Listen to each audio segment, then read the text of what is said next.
नमस्कार, आप देख रहे हैं एबी न्यूज़। दर्शकों, एबी न्यूज़ में आपका स्वागत है। 31 तारीख की रात सभी एसपी डीआईजी जो बने वो इंतज़ार में थे जो उनका प्रमोशन के साथ ट्रांसफ़र पोस्टिंग की लिस्ट भी निकलेगी और अमूमन सभी डीआईजी से आईजी बनने वाले, एसपी से डीआईजी बनने वाले और एडीजी से डीजी बनने वाले। लेकिन प्रमोशन की लिस्ट तो निकली लेकिन पोस्टिंग नहीं हुई। उसी पद को उत्क्रमित करते हुए उसी जगह पे उनको डीआईजी का वेतनमान में उसी जगह पे रखा गया। लेकिन आखिर इसको लेकर के बहुत किरकिरी हुई जो आखिर इस तरह की बात क्यों हुई। पहली बार पिछले 20 वर्षों में ट्रांसफ़र प्रमोशन हुआ लेकिन ट्रांसफ़र नहीं हुआ। इसको लेकर के कई तरह की बातें भी आई। अब फिर जब वो बीत गया तो आज से फिर वो फाइल खुली, उस पर चर्चा हुई।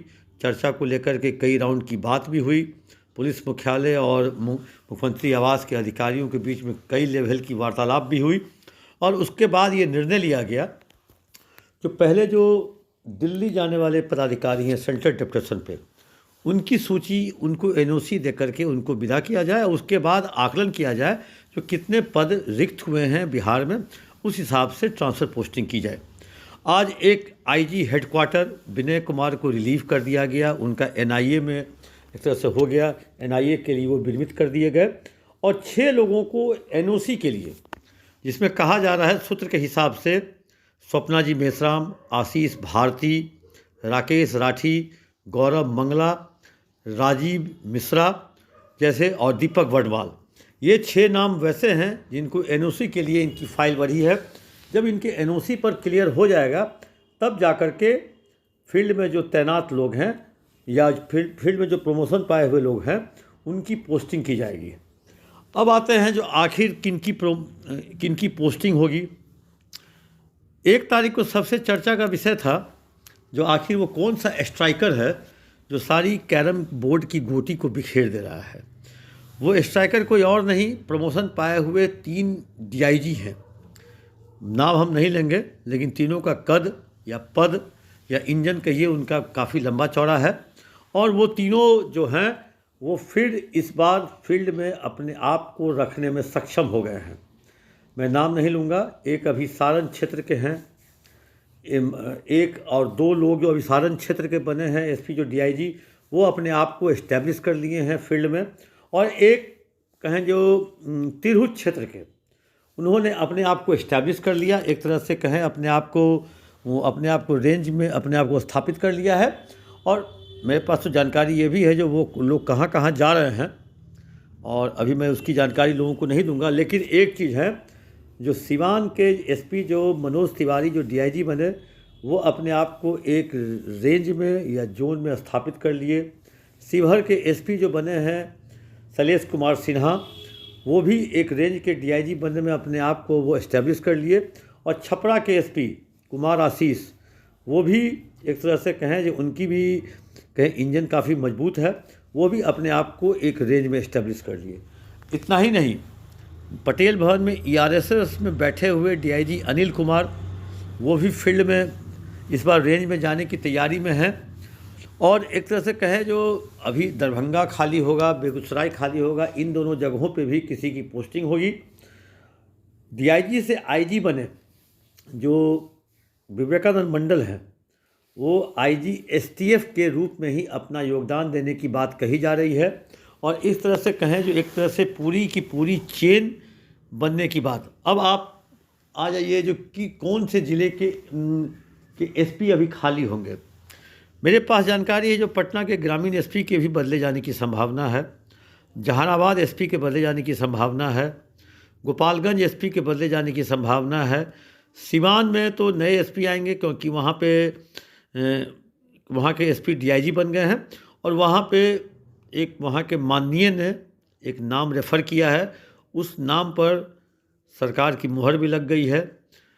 और एक तरह से कहें जो मैंने पिछली खबरों में बताया था दरभंगा और मधुबनी के एसपी के बदले जाने की संभावना है, लेकिन आज जो अपडेट मेरे पास हैं दरभंगा और मधुबनी के एसपी अभी नहीं बदले जाएंगे। हाँ, किशनगंज के एसपी और पूर्णिया के डीआईजी के बदले जाने की भी सूचना आ रही है। तो एक तरह से कहें कि पूरी तरह से रद्दोबदल और कवायद इसकी चल रही है। गोपालगंज के भी एसपी के बदले जाने की संभावना है। गोपालगंज गया, सिवान, वैशाली, छपरा, बगहा, शिवहर, इन सब ज़िलों के एसपी के बदले जाने की संभावना है। अब आखिर हम आते हैं जो आखिर कौन लोग फील्ड में निकलेंगे। मेरे पास जानकारी के अनुसार बीएमपी 5 के कमांडर जितेंद्र कुमार को फील्ड में भेजे जाने की संभावना है। एसटीएफ में एसपी के रूप में तैनात प्रमोद यादव और संतोष कुमार को भेजे जाने की भी संभावना है। ईओयू में एसपी विनय तिवारी भी फील्ड में जा सकते हैं, उनके भी भेजे जाने की संभावना है। सीआईडी में कांतेश मिश्रा एसपी है, उनके भी भेजे जाने की संभावना है। कहें जो कई सारे नए लोग फील्ड में निकलेंगे और ग्रामीण एसपी के रूप में जो अपराजित लोहान हैं उन्हें भी फील्ड में कि कोई ज़िले का इंडिपेंडेंट चार्ज दिए जाने की संभावना है। मैंने पिछली खबरों में बताया था जो पटना के सिटी एसपी ईस्ट और वेस्ट भेजे जा सकते हैं इंडिपेंडेंट डिस्ट्रिक्ट में, लेकिन मेरे पास आज जो जानकारी आई अभी इन लोगों को 6 महीने और इंतज़ार करना पड़ सकता है। सिटी एसपी ईस्ट और वेस्ट के रूप में इनकी तैनाती यहीं रहेगी। सिटी एसपी सेंट्रल के रूप में सुश्री दीक्षा की भी तैनाती यहीं रहेगी। लेकिन जो अभी जानकारी है कि बहुत सारे अब आते हैं सबसे ऊपर पटेल भवन में। पटेल भवन में डीजी एसटीएफ या ऑपरेशन कुंदन कृष्णन के पास ही रहेगा। साथ में कहा जा रहा है जो डीजी ट्रेनिंग का पद भी वो लेंगे। डीजी बीसैप अभी जितेंद्र कुमार अभी हैं, जब तक कोई दिल्ली जाने का ऑर्डर उनका नहीं आता है। अब आखिर बात रही जो आलोक राज जी के जगह पे पुलिस भवन निर्माण निगम में कौन जा सकते हैं, तो वहाँ हो सकता है जब अगर ट्रेनिंग अगर कुंदन कृष्णन जाएंगे तो प्रीता वर्मा वहाँ से खाली कर सकती हैं, तो Preeta Verma police building construction में जा सकती हैं।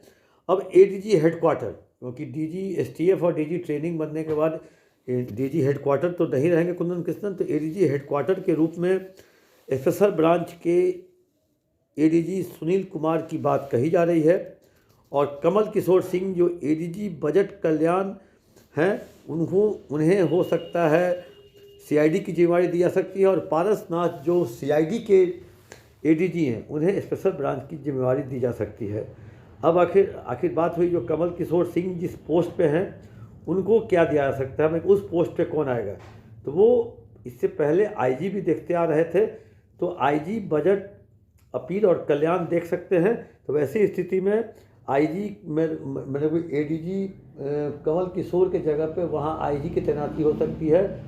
विनय कुमार जो आज एनआईए के लिए रिलीव कर दिए गए, उनके जगह पर सहरसा के डीआईजी मनोज कुमार जो आईजी बने हैं उनके आने की संभावना बताई जा रही है। और जितनी भी संभावना शब्द मैंने यूज किया है या उपयोग किया है वो संभावना नहीं लगभग कन्फर्म है। और ये मेरी जो जानकारी है ये लगभग कन्फर्म है।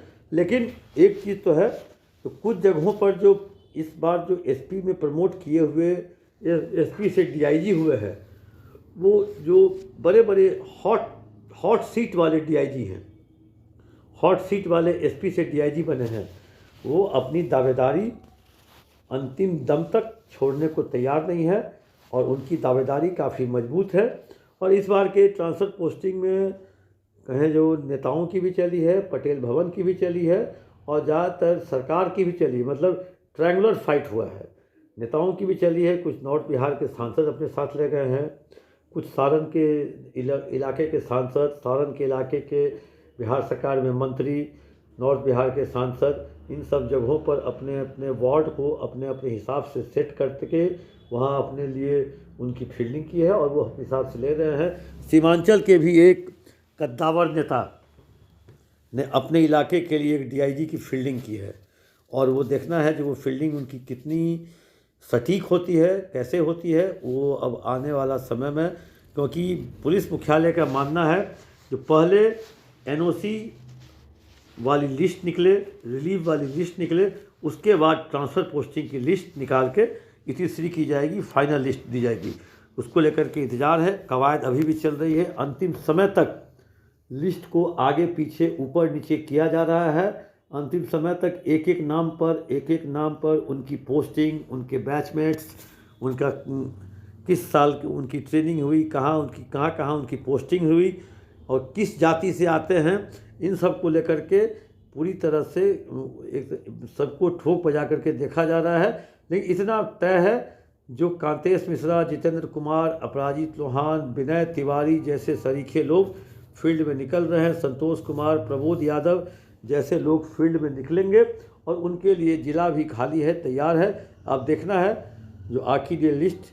लेकिन जो मेरी जानकारी है, कल देर रात या परसों तक ये लिस्ट पूरी तरह से तैयार होकर आ जाएगी। उसके बाद सही तरीके से कामकाज शुरू हो पाएगा, क्योंकि इन जिलों में जहां 22 जगहों पे एसपी डीआईजी बने हैं, वहां उनकी पोस्टिंग नहीं होने के कारण वो वहां उस पद पर तो हैं, लेकिन काम नहीं कर रहे हैं, उनका मन काम में नहीं लग रहा है, वो केवल समय और दिन काट रहे हैं। तो वैसी स्थिति में इस तरह से सरकार का ही लॉस हो रहा है और सरकार ये लॉस सहन नहीं कर पा रही है।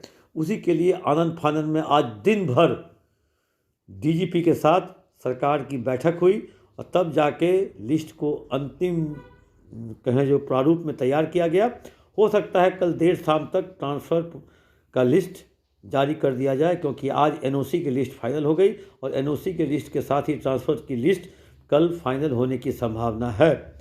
दर्शकों, लिस्ट का इंतजार मुझे भी है, क्या मेरी जो सूची है, मेरी जो जानकारी है, उससे कितना वो तालमेल रखता है ये लिस्ट, उसका इंतजार मुझे भी रहेगा। दर्शकों, तब तक ले दीजिए इजाज़त। आप अपना कमेंट बॉक्स में देना ना भूलें।